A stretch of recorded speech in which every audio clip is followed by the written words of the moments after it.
They start it because they don't want a boss. They don't want to be told what to do. They don't want restrictions on their earnings. They don't want to be held accountable by anybody. A business has two responsibilities, two jobs to do.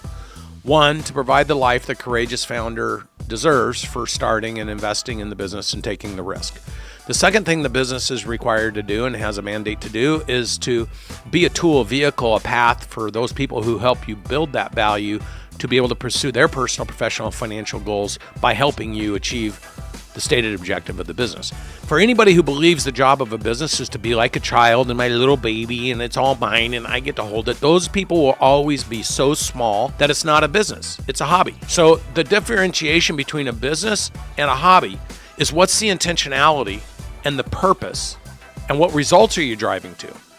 And it would seem ridiculous to buy a house and pay a mortgage and pay down on it for 30 years to have the house be worth nothing at the end of 30 years and not sellable. There'd be no reason to do that. Everyone would agree that's stupid. But that's how people enter building their businesses when they're not business owners, but they're started. And you got to understand, 85% of the people that start a business don't start it because they want to build a high-valued business system.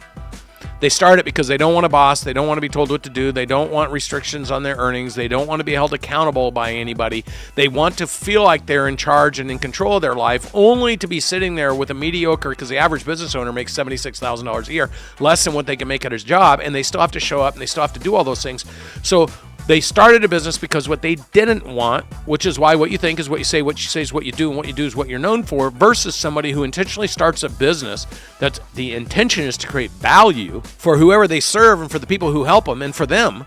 And they treat it that way, and they treat it with the respect it deserves to be a high-valued business system that provides the two things to the two people, you and the people that help you.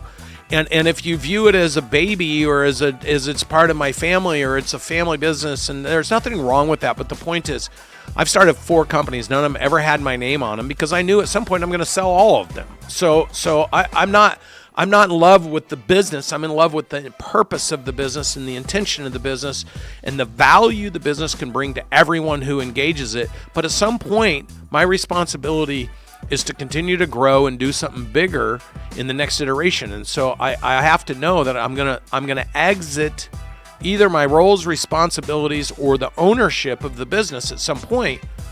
And that's my job, not to keep doing what I'm doing.